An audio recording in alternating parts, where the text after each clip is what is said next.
Good afternoon and welcome to the United Jewish Federation of Tidewater and the Simon Family JCC's Lee and Bernard Jaffe Family Jewish Book Film Festival. We bring you another great author as part of our Simon Family JCC Book Club series and in collaboration with United Jewish Federation of Tidewater's Holocaust Commission.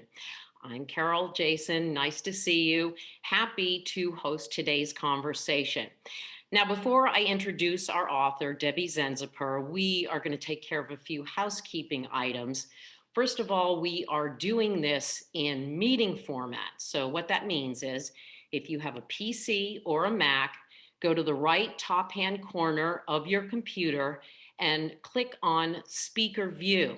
That way you'll get the best view possible, and you also can see who else is attending today's conversation. Another note, your mic will be muted, so you don't have to worry about background noise, and that's so that you get the best possible audio today. And one last thing, if you have any questions for our author, go to the bottom of your screen and you'll see it says chat box. So if you click that on, then you can type up a question and we will get to your questions after we hear Debbie. So now it's my pleasure to introduce you to Debbie Cenziper. Debbie is a Pulitzer Prize winning author and reporter and nonfiction author who writes for the Washington Post. And she is also the newly named Director of Investigative Reporting at the Medill School of Journalism and Integrated Marketing Communications at Northwestern University. She has won many major awards in American print journalism, notably the 2007 Pulitzer Prize and the Robert F. Kennedy Award for Human Rights Reporting. It's my absolute pleasure to welcome Debbie Cenziper. She is the author of her latest book, Citizen 865. Hey, Debbie, welcome. Carol, hi. Thank you for that lovely introduction. I appreciate it. And I'm so happy to be with everyone today. Thanks for taking the time to join me. I think I'll start with just a little bit about how Citizen 865 got started. As Carol mentioned, I'm an investigative reporter. I've been doing investigative reporting for major print newspapers for more than 25 years. At the Miami Herald in Florida, at the Charlotte Observer in North Carolina, for more than a decade on staff here at the Washington Post. I live just outside of Washington, D.C. And, nonfiction writing really allowed me to do something different.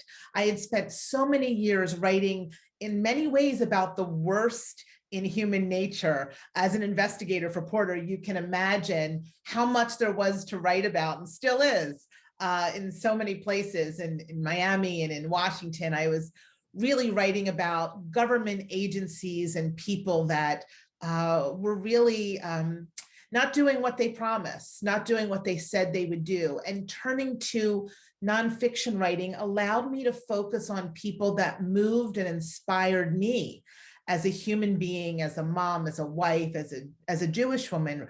I was really able to focus on people that were moving the needle, so to speak, in the other direction. And really, that's why I turned to nonfiction writing. My first book was published in 2016 called Love Wins, and it's the story of the civil rights lawyers and the plaintiffs who brought the case for marriage equality to the US Supreme Court in 2015. And then Citizen 865 got started in the final moments of 2016.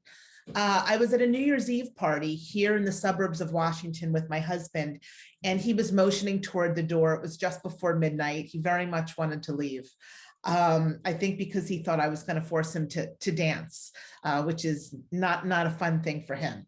And I happened to fall into a conversation just before midnight with a prosecutor from the US Department of Justice who started telling me about a little known unit deep inside the Justice Department that had spent the better part of 30 years hunting for Nazi war criminals who were hiding in plain sight in American cities and suburbs.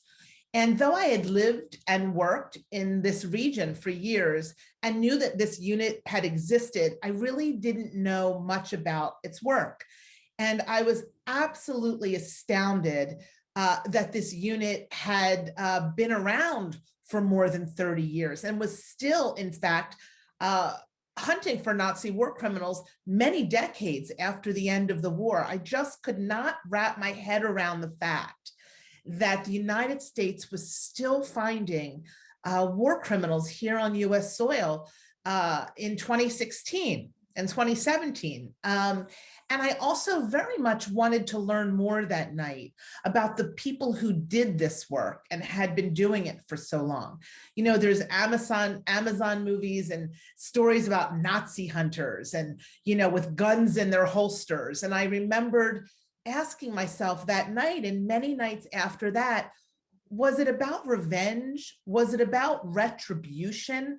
What motivated the men and women inside this unit to really probe some of the darkest moments in history, not just day after day, but year after year, interviewing survivors, interviewing witnesses, and also interviewing mass murderers and listening to them describe the details of mass murder in such clinical terms. And I just wanted to understand more about how these people inside this unit were able to compartmentalize, to do this work and then go home at night to their families. I was just fascinated by what motivated them for so long. And so in the first few weeks of 2017, I reached out to an historian named Elizabeth White, Barry White, who now works at the US Holocaust Museum here in DC. And over the phone, Barry started telling me about a trip that she took as an historian inside this Nazi hunting unit to Prague in 1990. And it was an absolutely pivotal moment because communism was collapsing in Eastern Europe. The wall had fallen and things were changing in Eastern Europe. And suddenly the governments in countries like Poland and what was then Czechoslovakia and other places had offered Western investigators the chance to come over to look in their archives for Nazi war, for Nazi records and rosters. This was an unbelievable invitation because for so many years, the communist governments in these countries wouldn't let in historians from the Justice Department to look at their records. And we had no idea at the time what the Nazis or perhaps the Soviets had stashed in these archives. And so Barry White and a couple of her historian colleagues flew to Germany in 1990. They rented a little car and they chugged across Germany in the middle of the night. They arrived in a rental apartment in Prague. The Soviet caretaker took one look at Barry White and too skinny, and absolutely insisted that Barry and her colleagues eat pork cutlets and beer for breakfast every morning. This was not appealing to Barry White because she was 3 months pregnant at the time and suffering from morning sickness, but she powered through it. And one morning, a government sedan pulled up outside their apartment, and Barry White and her colleague Peter got inside the car and they were taken to the archives in Prague. And they were let out in this vast room filled with armed Czech security agents. And through an interpreter, Barry's colleague Peter said, "My name is Peter Black. This is Barry White, and we're here representing the US Department of Justice." And of course, all of the armed Czech security agents started snickering, because they were thinking Peter Black, Barry White.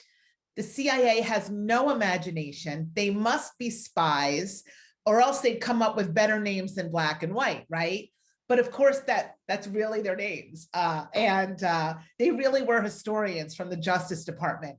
So they were shown inside the archives in the basement, drafty room. Boxes and boxes of Nazi rosters and records were put out before them. They had no idea what they would find, no idea. what secrets would be contained in the archives of Prague in 1990, so many decades after the end of the Holocaust. And poor Barry White, who was suffering from morning sickness, every hour rushed to the bathroom, which was in an elevator air shaft with the chain that flushed the toilet. But she came back to her files and she powered through. And a few hours into their searches, Barry White pushed back her chair, pulled a folder out and ran to Peter Black and said, "I think I found something."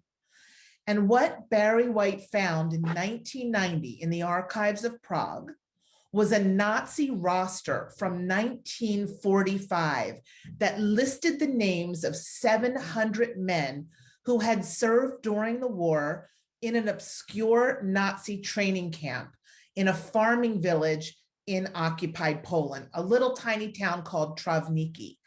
And Barry and Peter knew from the historical records that the men who had served in this camp had helped the SS liquidate the Jewish ghettos of occupied Poland and had manned the perimeters of the death camps in occupied Poland, and in some cases had operated the gas chambers. But they did not know very much about this camp or these men. And suddenly they had a roster, 700 names long, that included the names of men who were living here in the United States. And they knew that because they had investigated the men previously and knew that they had some connection to the Nazi regime, but they didn't quite understand it. Suddenly they had this document that placed these men in this training camp in the tiny town of Travniki. It was, in every sense, a school for mass murder in occupied Poland. And that single document found in the archives of Prague in 1990 led the Justice Department on a 15-year investigation into the men of the Travniki training camp. And I was fascinated personally by this because though I had studied the Holocaust in Hebrew school and in college, I really didn't know much about Travniki. It really, to this day, remains an unexplored piece of Holocaust history. There's no textbook about it. There's no books about it.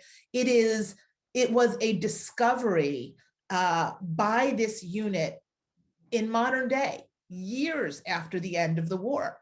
And so when I started writing this book, my Jewish mother from South Florida, who's in a Jewish book club, said, "Oh, not another book about the Holocaust. We've read them. And I said, "Mom, this is different. This is a part of the war that you didn't know about, and it's a post-Holocaust story about justice.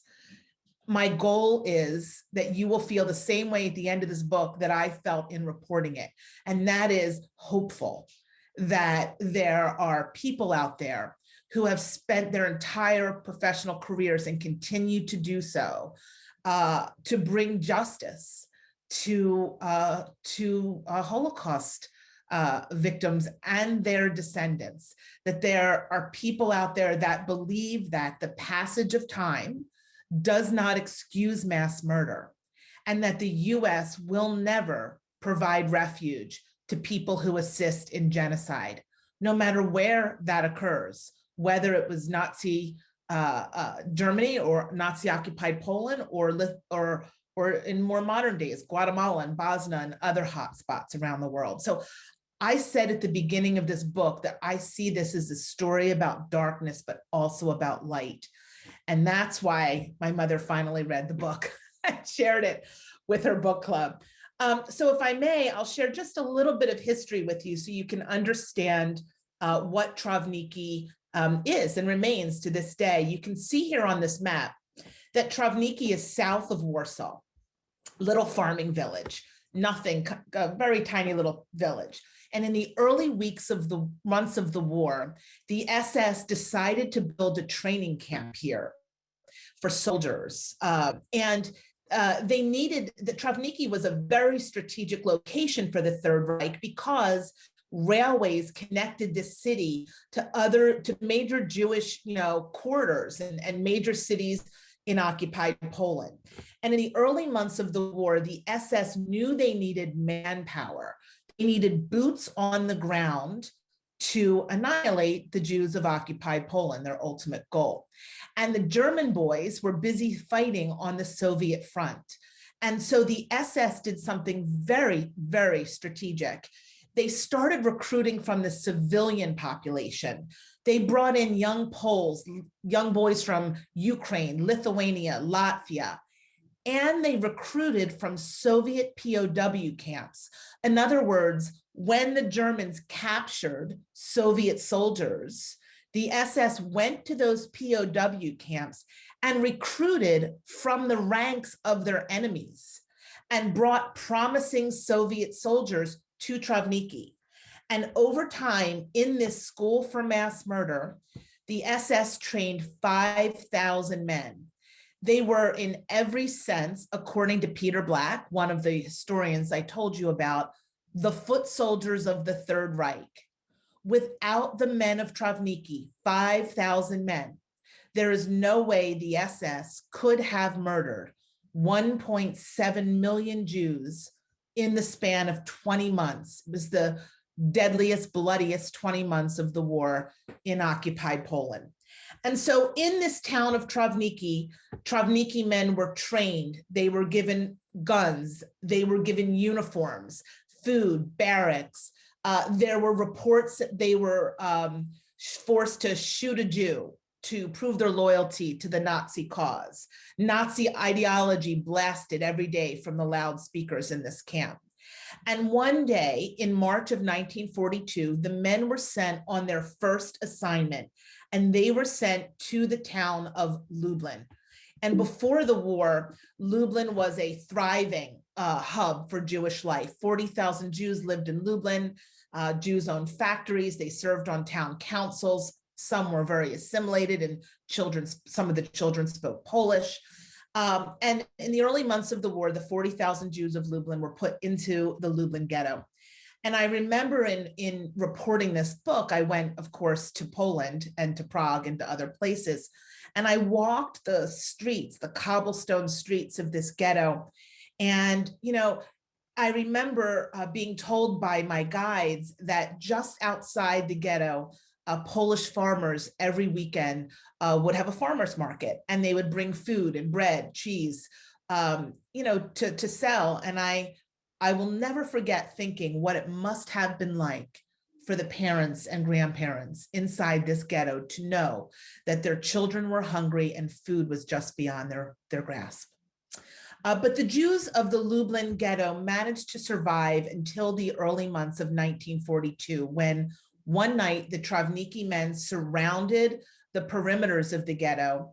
They called all the people outside, and they announced that 1,500 Jews would be taken away every day and resettled in the East.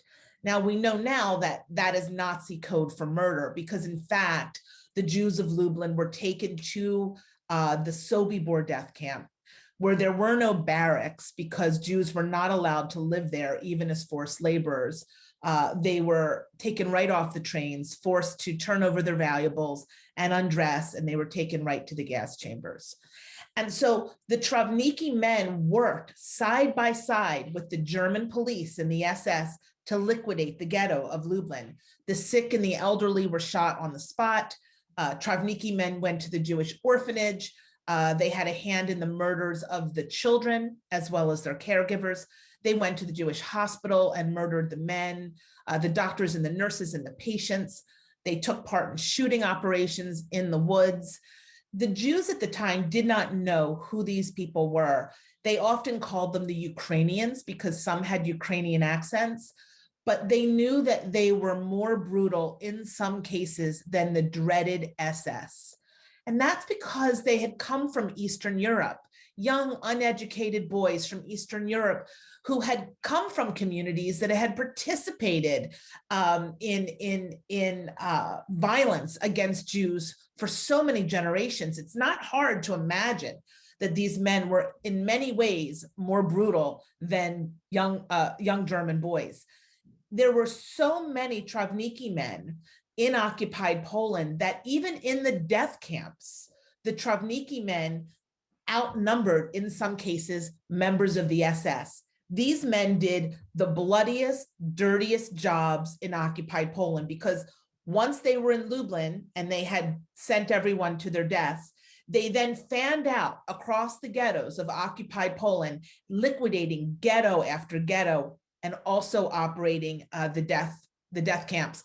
This operation was so successful that Himmler himself came to the Travniki training camp, this school for mass murder, to praise the men on more than one occasion. The Travniki men were so essential to the SS in occupied Poland that they fought side by side with the Germans to help suppress the Jewish uprising in Warsaw. They were a brutal, most loyal killing force. This is a very famous picture of the of the Travniki men in the Warsaw Ghetto standing over the bodies of the dead. These are Travniki men at the Belzec extermination center. You can see this young boy in front playing the mandolin. As I said earlier, without the Travniki men, according to the historians that probed this operation, there's just no way the SS would have been as successful, as prolific, in a horrible sense, in occupied Poland. These men, in every sense, became a roving, loyal killing force. And so as I started to report this story about Travniki in Lublin, I was lucky enough, blessed enough to come across the oral histories of two Lublin teenagers. This young woman on the left is Lucy. She was 16 at the time. This is her younger brother, David. He was 5. And Lucy managed to survive the roundup in the Lublin ghetto because she hid inside a double wall with her friend at the time, a 19-year-old boy named Felix. Felix's father was an architect. He carved a hiding place inside the wall. They managed to survive the roundup of the Lublin Jews, where they were sent off to their deaths. And so they snuck out of the Lublin ghetto and they made their way to Warsaw, where Lucy had an uncle living inside the Warsaw ghetto. It was Lucy at 16, Felix at 19, and Lucy's 5-year-old brother, David. Now, they had watched their families march to their deaths through a hole in the wall of their hiding place. Lucy heard that her father was shot at the gates of the Lublin ghetto as she was making her way to Warsaw. So now they're suddenly orphaned, lost everyone they ever knew, and they're making their way to Warsaw. They slipped inside the Jewish ghetto in the middle of the night. And Lucy's uncle took one look at Lucy and Felix and said, "If you're traveling together, you must get married." And Lucy said, "I'm 16, I'm an orphan." She liked Felix, but imagine. And Felix said, no, we're not ready. And the uncle insisted, "Nope, you must be married." And so under the cover of night in the Warsaw ghetto, Lucy and Felix were married. In fact, after the wedding ceremony, a woman came up to Lucy, pulled the wedding ring off of her own finger, pressed it into Lucy's palm and said, "Here, you take it. Maybe it will bring you better luck." And in fact, I guess it did, because with the help of the Polish underground, Lucy and Felix and Lucy's younger brother, David, were able to slip out of the ghetto just before the Jewish uprising, where they likely would have been killed. And so they managed to hide in Warsaw for a stretch. And then they ended the war in this little village near Krakow.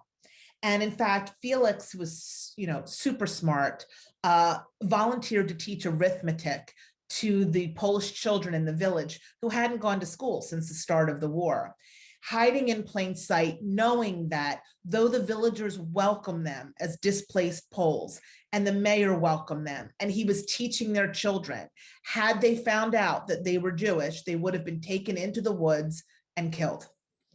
So they were hiding there in plain sight. And one day, Felix heard Soviet tank engines approach this village.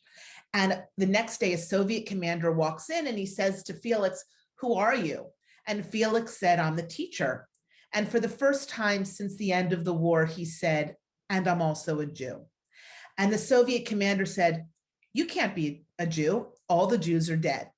And Felix said, "No, no, I really am a Jew." So the Soviet commander pulls over another Soviet soldier who happened to be Jewish. And he says to the soldier, "You're a Jew." He says he's a Jew. Speak Yiddish to each other. Now, poor Felix came from a very assimilated Polish home. He did not know Hebrew. He did not know Yiddish. In fact, his father used to bring in a rabbi to sit with Felix at the kitchen table. And when this elderly rabbi would nod off, young Felix would flip through the pages of his prayer book so that when the rabbi woke up, he would say, "Look, Rabbi, I finished my studies. I'm a good boy." So now he's in this little village facing an armed Soviet soldier, having lost everyone he ever loved, having been sick, hungry, scared out of his mind. From somewhere, I think from the depths of his soul, he remembered one prayer, and it was the Shema, the holiest prayer in the Jewish religion. And so he recited it to this Soviet Jewish soldier, and the soldier hugged him and said, "Wow, you really are a Jew." And that's how Felix and Lucy ended the war. Young David did not survive, 5-year-old David. The book Citizen 865 will tell you a little bit about what happened to David, but Felix and Lucy survived. And so they trudged 80 miles through the snow back to Lublin by foot to see if anybody survived, an aunt, an uncle, a grandparent, a schoolmate. And of 40,000 Jews who lived in Lublin before the war, fewer than 200 survived. Felix and Lucy were among them. And they could not imagine at that point staying in Poland, because Lucy said every block, she felt like every rock had blood on it. And so they ended up in Vienna. Felix went to medical school in Vienna. And then in 1951, they managed to get a visa to come to the United States. And they came over to the United States and settled into the Jewish immigrant population in New York, and ultimately moved out to the Midwest, where Felix was a pediatrician and served generations of families. And it was only years later that Felix opened the newspaper, turned to his grown son and said, I'm reading a story about, a Nazi collaborator found in the United States. And how is this possible? How is this possible? And his son had no answer.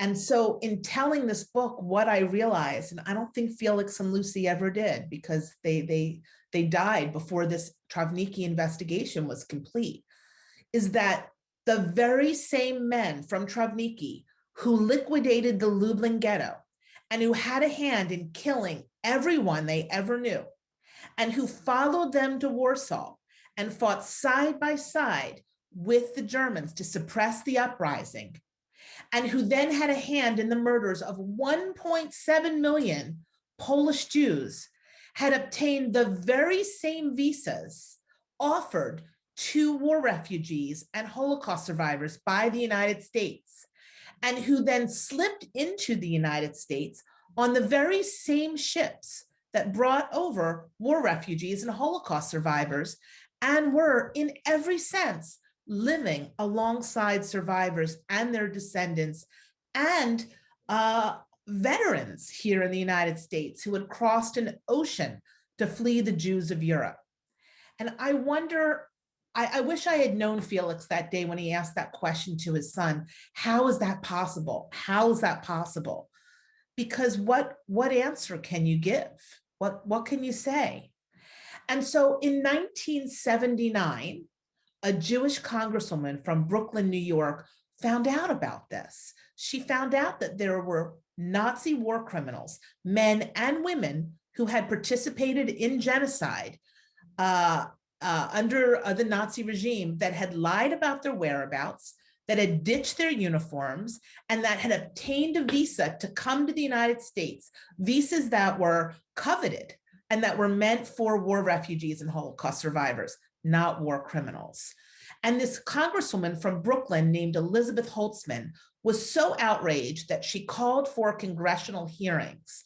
And the reason she found out about this, interestingly enough, is because Simon Wiesenthal got a tip and called in a tip from Israel to the Justice Department about a housewife living in Queens, New York, who during the war had served in the Majdanek concentration camp in occupied Poland and had earned the nickname of the Stomping Mare because she used the soles of her jackboots to brutalize children. And she married an American GI and slipped into a quiet life in Queens, New York until Simon Wiesenthal found out, called in a tip to the Justice Department. But the fact that she was living here in 1979 so outraged Elizabeth Holtzman that she called for congressional hearings and pressed to have a dedicated Nazi hunting unit set up inside the very powerful criminal division of the Justice Department. Now, under US law and our Constitution, the prosecutors inside this unit couldn't put these men and women on trial. You can't hold criminal trials for people who committed crimes on non-US soil, right? Or on foreign soil against non-US citizens. But what this unit could do is that they could identify these Nazi perpetrators, take them to civil court, and convince a judge to strip them of their US citizenship, since so many came over here and became naturalized US citizens. Essentially, they stood before an American flag and pledged to defend the Constitution and became full-fledged American citizens. And so this unit could move to strip them of their citizenship and then take them before an immigration judge and ask an immigration judge to order these perpetrators removed from US soil. And I asked over and over again, and I think I said this a few minutes ago, what motivated the historians and the prosecutors to do this work? Was it revenge? Was it retribution, anger? And really what it was taking back a visa that these men and women should never have been given in the first place, a visa that could have gone to a survivor or a war refugee. And it was also about showing the rest of the world that the US will never provide refuge to people who commit or have a hand in mass murder. And even though a lot of the people that this unit ultimately found here in the United States were mid-level perpetrators, like the Travniki men were kind of mid-level, they weren't the big names you hear about from South America. The Justice Department, the people inside this unit believed that, you know, every single person who had a hand in mass murder should at some point, if it's possible, be brought to justice, no matter how much time has passed. You know, and one of the things I learned in telling this book is that genocide doesn't start with one person. It doesn't start with one moment in time. It takes a whole organization. It takes a whole bunch of collaboration.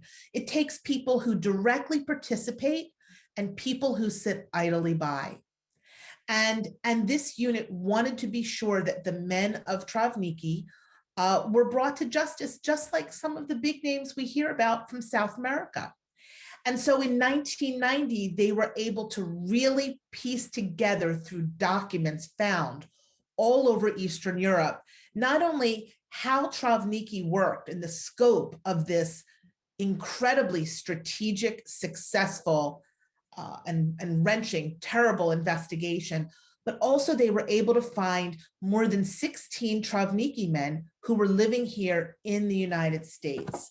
Now, this unit faced incredible challenges for the 30 plus years it was in operation. For one thing, they had to convince American judges a generation or two removed from the war to denaturalize men, elderly men who looked like ordinary American citizens. And that was not always easy to do. This young man, Jacob Reimer, is Citizen 865. I named the book after Mr. Reimer. 865 was his Nazi-issued identification number, like his dog tag number. And he stayed on with the Travniki force from the earliest months of the war to the very end of the war. He went to the Lublin ghetto, leading a platoon of men. He went to the Warsaw ghetto to fight side by side with the Germans. He was a most loyal Travniki man. And at the end of the war, as the Soviets were approaching, he ditched his identification papers and his uniform.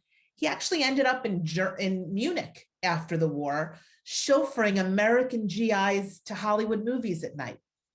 And on the recommendation of a Red Cross supervisor, Mr. Reimer came to the United States 1 year after Felix and Lucy did. And he settled into the immigrant community in New York City. He ultimately retired along the shoreline of Lake Carmel in New York. He had an American sons, American wife, a Social Security card, a pension. He actually made a living as a wise potato chip franchise owner and had really never seen the inside of a courtroom. So imagine what it must have been like for a judge to look at Jacob Reimer in 1992 and find a most affable young man, an older man in court saying, look, I had no choice. I did what I had to do to survive. I was a young guy at the time. And so this unit had to overcome those arguments and convince judges that that the passage of time should never excuse participation in mass murder, and that there's always a choice. Mr. Reimer received 4 service medals from the SS. He received paid vacations.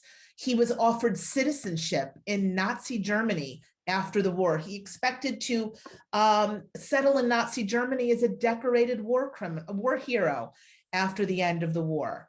But this was a constant frustration for this unit to convince judges, not all, but some, to strip men like this of their citizenship, and then at an older age, order them deported to another country like Germany or Austria. But the most enduring frustration that this unit felt, the most enduring obstacle, was the fact that Germany, and to a lesser extent Austria, would not, time and again, take back Nazi defendants, Nazi war criminals found in the United States. And we can't, as the country, force another country to take someone back. We could only ask. And so time and again, the Justice Department and the State Department went to Germany and said, please, we found, pretty much someone that you empowered, you armed, you paid, in some cases, here on our soil, please take them back. And one too many times, Germany said no, and Austria. And so in 1988, this young man named Michael Bernstein, who was a 33-year-old storied prosecutor inside this unit, was asked to fly to Vienna because Austria, the government, had finally agreed to take back Austrian-born Nazi war criminals found on US soil. Huge victory for this Nazi hunting unit, huge victory. And so young Michael Bernstein agreed to fly to Vienna just before Hanukkah, kissed his wife and 2 children goodbye, flew to Vienna, made sure the contract was signed with the government, tucked this signed contract in his briefcase, wanted to get home in time to celebrate Hanukkah with his 4-year-old son and 7-year-old daughter. And he asked his boss inside the Justice Department if he could switch to an earlier flight. And tragically, he switched to Pan Am Flight 103, which was blown up by a terrorist bomb in the skies over Lockerbie, Scotland. And so Michael Bernstein, at the age of 33, died in the line of duty, trying successfully convincing the Austrian government 50 years or so after the end of the war to take back Austrian-born Nazi war criminals found in the US. And Eli Rosenbaum, who ran this unit for so many years and is widely considered one of the most successful Nazi hunters in the world, used to want to climb on the rooftop of the Justice Department and grab a megaphone and shout, "Can you believe the Germans won't take their Nazis back?" But that's exactly what happened in one too many cases. And so despite the success that this unit saw for years in identifying Nazi war criminals and removing them from US soil, At least 8 men in recent years, including Jacob Reimer, Citizen 865, were allowed to die in the United States. Jacob Reimer died in 2005 in Pennsylvania. And, again, it was never about retribution. It was about this idea of, why should mass murderers or people who participate be allowed to die here on US soil, alongside Holocaust survivors and veterans?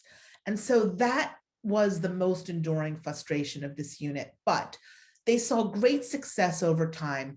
This unit, which is called the Office of Special Investigations, is widely considered one of the most, if not the most successful Nazi hunting unit in the world.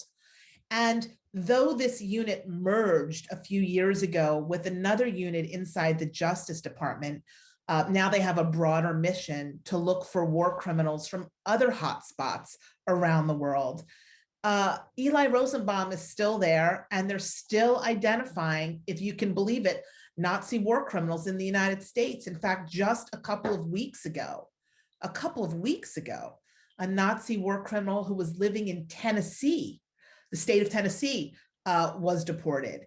And just before the shutdown, before the pandemic, they were able to deport a Travniki man who had been living in Queens, New York for 50 years and had been ordered deported years ago, but Germany would not take him back. So he was basically allowed to live here in his home, a stateless citizen, until the State Department and the Justice Department in 2018 convinced them to take this man back. And by the time he was flown to Germany, he was 95 years old, and he died a few months after he landed in Germany. But as I said at the start, I really see this story as one of justice and light. And if I may, I'd like to just end by telling you a little bit about Felix and Lucy, who I wish I had a chance to know them, but I feel like I know them, and I've become very friendly with their children and grandchildren. So let me see, there's Felix and Lucy. So Felix served generations of children as a pediatrician in the Midwest. They have 2 children and 8 or 9 grandchildren. Felix died in his armchair watching an ice hockey game. He was 92 years old. And when he died, Lucy turned to their grown son and said, "I'm not going to survive 6 more months without him." And it really makes sense, because the only person that could remind Felix what his sister's voice sounded like was Lucy. And the only person that could remind Lucy what her younger brother and her parents were like was Felix. They had these shared memories that were just so profound and so important to both of them. And so, true to her word, Lucy died on what would have been their 75th wedding anniversary in the Warsaw Ghetto, 6 months after her husband's death. But they left behind this beautiful family. And, between the work that this Office of Special Investigations did, between Barry White and Peter Black, those historians. Peter Black is now the world's foremost expert on the Travniki training camp. He has developed biographical information on nearly all of the 5,000 men who served there. So between their work and the incredible survival story of Felix and Lucy, though every survival story is extraordinary, but when I pulled all of that together and finally finished this book as a writer and as a human being, I really felt hopeful, which is probably why I dedicated the book to both my boys who were in college, because I want them to not only know this history, which we all know is so critical, but I wanted them to know that there were people out there in government and beyond that really were doing the right, that really lived their lives to do the right thing, that really believe that in the end, justice matters. I think for me as an investigative reporter, that really spoke to me, that good wins in the end. So that is all I have. Thank you all so much, and I'm happy to answer any questions. Debbie, you are amazing. It's an amazing story. I was in awe of the amount of research that needed to be done by all the players in Citizen 865, from Black to specifically also Elizabeth Barry White. And I'm bringing her name up because she was raised in Norfolk, Virginia. She was. And so she has, I think, flicked on a couple of light bulbs when I think about all the things in the area. She was also the head librarian at Norfolk Academy for 20 years. And so it is amazing, and she was not Jewish. It is amazing the dedication as an historian that she committed to ferreting out all this information. And I, was thinking as I was reading the book, why and what prompted her to be so dedicated to the cause. And then if you scroll a little back to her parents, who are amazing in their own right. Her mother, who was known as the Code Girl during World War II, and her father, who was a very active equal rights pediatrician in Norfolk. And I would love for you to explain to everybody her background and her parents and what motivated them and her to accomplish what they had. I thought her background was one of the most incredibly interesting backgrounds. And I really wanted to not just name people in the book, but wanted readers to understand where they came from. And as you said, Carol, Barry's father was a pediatrician. Her mother was a Yankee, as they love to call her in Norfolk, and moved south to be with her husband. And she was banned from the junior league because she had such liberal views about school integration. Her father fought and her mother fought for years to help integrate the schools there. And she just learned the importance. I think she was raised Methodist, I want to say, but she just learned the importance of treating people with dignity and respect from her parents. And I think that's what motivated her to study what she did in college and to become this historian for years. And as I said, she's now a senior historian here at the Holocaust Museum, and is, in fact, I know I can say this because it's been announced, is also working on her own nonfiction book about the Holocaust that I can't wait to read. Well, she really is an amazing person. I want to now move on to a couple of questions that we've gotten from people. One person asked, when it comes to the CIA or any other US government agencies, were they at all responsible, or were any US government responsible in resettling former Nazi collaborators and Nazi sympathizers when moving to the US? I mean, how did that all happen? That's a very good question. I'm glad you asked it. Yes, the answer is yes. The CIA recruited Nazi scientists after the end of the war. They brought them to the United States. Very controversial move, political move that I'll let let everybody make up their own minds about whether or not that was the right thing for the United States to do. I will say they did it because they wanted to keep Nazi scientists out of the hands of the Soviets. And in the years after the war, as you all know, we were in the throes of a Cold War. And so the Holocaust and this idea of bringing people to justice after the war really took a back seat in the United States for years because it was all about the Cold War. And so, yeah, the CIA brought in Nazi scientists. How many? I don't know. I've heard a couple of hundred. I've heard that's too high. I'm not sure. But it was called the Operation Paperclip. Mm-hmm. And I'll leave you all to decide whether that was the right thing to do or the wrong thing to do. Thank you. Or somewhere in between. Mm-hmm. Another question we have from one of our attendants today, has the Polish government ever acknowledged the role of some of their citizens, from like Trodniki? That is also a great question, and it is another political question. You all know the Poles and the Polish government,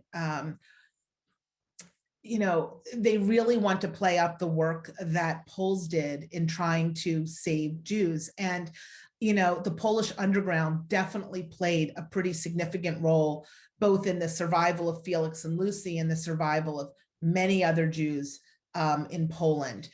When I refer to Poland in the book, I call it occupied Poland, because they were an occupied country when all of this went on. The Poles did not set up the Travniki training camp. The Germans did in an occupied country. And so we can debate forever about, how hard the Poles fought back. But it's important that you all know that Travniki was not in any way a Polish operation. It was an SS operation in an occupied country. And when I went to visit Poland in the reporting of this book, I really found it in some ways to still be such a wounded country, because if you think about it, they were occupied first by the Germans, then by the Soviets. And so, you still feel that. I'm sure many of you have traveled in Poland, you still feel it. Even in the big cities, you really feel that. Someone would also like to know, you did mention that you had spoken with, I don't know if it was the children or grandchildren of Felix and Lucy. Have you spoken with other family members? I know some people, Holocaust survivors, never opened up to their own family members. It was interesting that Felix and Lucy did. What has been your experience with talking with relatives of Holocaust survivors? Felix and Lucy, like so many survivors, and I'm not an expert, but they really wanted their kids to grow up in America in a normal way. Now, remember, they had no aunts, no uncles, no cousins, no grandparents. They had no extended family to speak of. That really struck me. And so they kind of banded together with other survivors, and they became kind of one family unit so that their children had some kind of family. But they waited years before they told their children their stories. I think because they knew it would just, could you imagine? I can't imagine what it must have been like, but they ultimately did. But more than that, they gave their stories, they gave oral histories. So Lucy kept videotapes that she stashed in a safe, thinking that maybe one day her children and grandchildren would want to hear her story and their story. But I will say that in the reporting of this book, they learned a lot about their parents that they did not know, they did not want to know, especially their son. It was just too painful. It's just too painful. And the flip side, what about your experience, if there has been any, in discussing what happened to the relatives of Nazis and Nazi sympathizers and collaborators? That's also a very good question. In Jacob Reimer's case, Citizen 865, when he was brought to the US Attorney's Office in New York for questioning, he left his wife in the lobby. And so I always wondered, how much did he tell his wife? How much did he tell his sons? I chose not to reach out to his sons for this book because it was their father. It was not them. And I wanted to be particularly sensitive to that. So I don't know how much the children of these men knew. I can tell you in the case of John Demjanjuk, which might be a name a lot of you are familiar with. He's probably the most well-known Nazi collaborator found on US soil. His son and son-in-law really worked to defend him, very publicly defending him. So they knew. But to answer your question, I don't know how much these men told their families here in the US. Mm-hmm. What has been the response to this book worldwide? You know what? The book is being read in the Czech Republic, which I think is wonderful. It's being read across North America, which is wonderful. I'm very much hoping to go to Israel to present the book this year. If our world rights itself again and travel like that as possible. But it's been a good reception. It really has. I think in part because it's a subject that most of us had never heard of before. There was no book for me to go to talk about Travniki. I really had to pull it out of the heads, the brains of Peter Black and Barry White and the prosecutors, and they hadn't really done much writing about it. And so, I hope that the book delivers to a mainstream audience more information about this operation. Think about what the SS pulled off. They recruited 5,000 men who spoke different languages from all across Eastern Europe. And they created a cohesive killing force. Mm-hmm. They saved young German boys from having to do that, from having to commit mass murder day in and day out.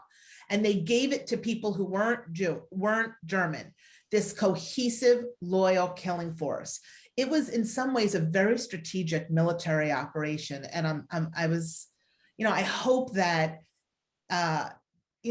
the book has enlightened people and has made people think a little bit differently about the way the SS was able to pull off what they did in occupied Poland.